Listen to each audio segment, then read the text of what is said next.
We're all set for game two. And immediate runs, and it's going to be a boundary through the offside. Fraser McGurk throws his hands at it. Was at a catchable height, but no gully or backward point really in place. The man's quite square there. Least get point. Nicely played, a hand on it from cover point. I think that's Michael Jones there, but doesn't get enough of it to cut off the boundary. That's how hard Fraser McGurk's hit it. And bowls him straight through. Hero one day, and it's literally zero the next for Travis Head. It's a little nip backer. Brad Curry, if anyone is going to be able to get that ball moving, it's him straight through. You don't see that happen to Travis Head very often. He knows it too. That is a huge... This is carved away, going to be carved away for four. Intentionally hit into the air down towards the hospitality tent to our right, and that'll give... To do the same. Good stroke. Takes the aerial route again. Going to get four. Hits it into funny areas, Fraser McGurk. He's not. Yeah, this has gone a long, long way up. Has he got enough of it? He doesn't think so. Long on, nestles underneath it. It's Soul again. And somehow he hangs on. Very Scottish breath was inhaled then in this stadium. And he had to juggle it. Boy, oh boy. That was close. Curry thought he might be the key man today. Good stroke. Gets it through the covers and will get four. Just giving himself a bit of room outside leg stump. He breaks the pressure that was building on him. 3 consecutive dots. And now it's a first boundary for Cameron Green. No ball called. This looks like a front foot no ball to me, which for someone at McMullen's pace. Yeah. Free hit. It's another no ball. Brandon McMullen cannot believe it. He's got his hands on his hips. Well, remarkable innovation. It is off a free hit, so you don't have the risk of losing your stumps. We'll pick up a couple of runs. Yeah, that's an outstanding stroke, and it's going to go all the way.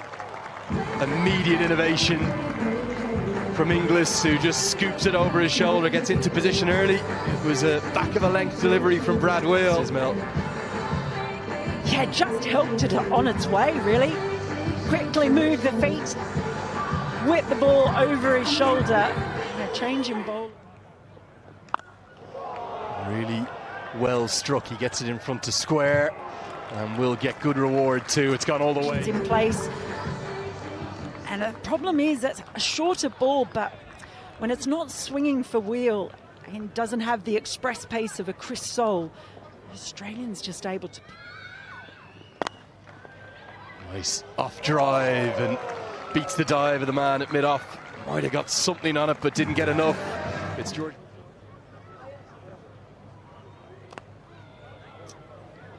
And that one's just caressed all the way. There you go, sir. Do your job. Don't spill your beer. Mark Watt's not happy about it. The arm out there now. Yeah, stroked nicely down the ground there by Green. I mean, as a bit of a misfield at long off, and that will not make Mark Watt any happier. Wow. More innovation, and that is beautifully played. Inglis is on fire today. He's taken over the Travis Head role. Such a great effect. We saw him doing it against McMullen in McMullen's last over, and didn't quite time it, but the extra pace of wheel, and with third man up in the circle, he was very comfortable to know even a quarter of the bat was going to get him rewards. The law around wasting time. Leans back, cracks that one well into the crowd. Watch out if you're out there, because that is a smoking from Inglis. Yeah, and that brings up Inglis's 50, and fine style. He has played all around the ground today. Get the stumps, trusts his hands, and with these short grains boundaries, it was just a nice swing of the bat, and that's 50 for Inglis on only 20 deliveries. And he just goes with the spin just over the head and into the crowd. So Cameron Green getting in on the action now. Nice, simple, stable base, swing of the bat. Greaves thought he was in there for a second, and just over the top of McMullen at long. Short, carved away. If it's a bouncer, it's got to be good. And oh dear. So he's gone into the pitch there, but I think actually he's rolled his fingers over it. We've talked about his express pace here, Sol, and what he brings to the team, but... Well, he carves that one away, and that's going to be a one bounce four. So Curry getting a little bit of treatment now, coming back into the attack and not getting as much assistance. That's gone straight up. This should be out. It's in the air for an age, and it's taken. Brad Curry does strike again. It is his day here in Edinburgh. It's in the Australian innings, so here we go, bringing the left-hander back in. Couple of wide ones, couple of loose to start with, but as soon as he finds that line, Cameron Green hasn't really ever got going. He's only really ever hit that one big six we saw over long. He goes down the track this time. It's going to be a test for Jones and that shoulder. He won't have to test it because the shot is too good. This time just playing across the line, splitting the fielders in the outfield, and that's in the hospitality tent. I think he has spilled his beer. 7 overs left. As Greaves comes back in, drags one down, and he's pumped. Well, a long way. Not the length you want to bowl to Inglis, who's been so quick at picking up that. For the bowlers having to be ready to come on and know that what they're going to deliver. As we see once again, Inglis go bang there, and I think for me there's not been enough consistency in lines and lengths. Australia tossed up, they pumped down the ground, long on is there, but it's going to go well to his left, and it's going to be 6 more, the second maximum of the over. Australia taking a liking to the wrist spin of Chris Greaves. Full Mark Stoice getting into early innings, but he's not going to miss out on a half volley, just in faith. You can then go out and play your game. That is brilliant footwork there from Inglis. Inglis today has been the only batter who's really ever got on top of this surface, on top of this pitch. If we once again recognising length quickly, recognising the slightly fuller length from what, using his feet, getting leg side of the ball. Curry comes in again. He's picked up into the leg side. Has he got enough of this is the question. Oh yes he has. Munsey was perfectly placed underneath it in terms of the line of it, but it's gone soaring over his head. The stumps, and then that got his rewards there. We'll see the back of Green, but this time, although he's hit the stumps a little bit too full, too easy from that length for a man of the talent and the eye and being as in his ears in English to pick it up and flick it away for 6. Tries to repeat the dose, and he's going to get to a second T20 I100 in the grandest of styles. It comes from just 43 deliveries. What an innings we've witnessed. The talk the other day may have been about Travis Head, but with a 7th 6 today, it's all about Josh Inglis.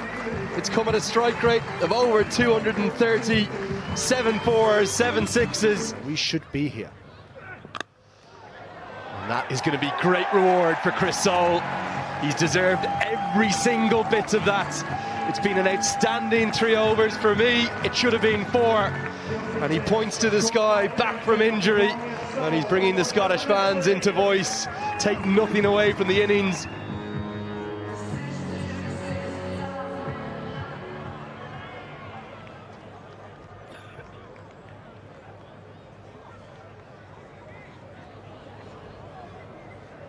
Won't be a bad effort. But Tim David is going to pongo this one all the way. Big hits into the leg side. He's a giant of a man. His father has flown in from Perth in Western Australia to be here. Take pace off and go higher than that. Anything around waist height on this pitch. And the pace wheels bowling, that is free pickings for someone like Tim David. We saw Brad Curry go either real. David is going to go bang, bang, boom, boom. Oh, that's monstrous, maybe the biggest of the 2 matches so far. A giant from a giant of man. These days, one ball to get in goes bang again. The sound of the bat these days, Lenny, it's ridiculous. Again, you look at him and his setup, he's clearly a bottom hand. It's really important. That's going to be 4 more. Just helped around the corner. Kenny Crichton, the team manager there. Not sure how he's got the shorts on. A big swing and a miss, and they won't even attempt to scamper the ball in a cheer. from the Scottish crowd. It's, well, 16 from the final over, not ideal. Maybe 4 or 5 critical overs in there. It didn't go Scotland's way, but against the class and the brilliance of Australia, you may expect that, having won the toss. Throughout the innings, and Scotland going into this series across these 3 games knew that if they were going to win the game, they were going to have to either set a big score or chase a big score. And with this pitch, with the outfield... Let's get a look.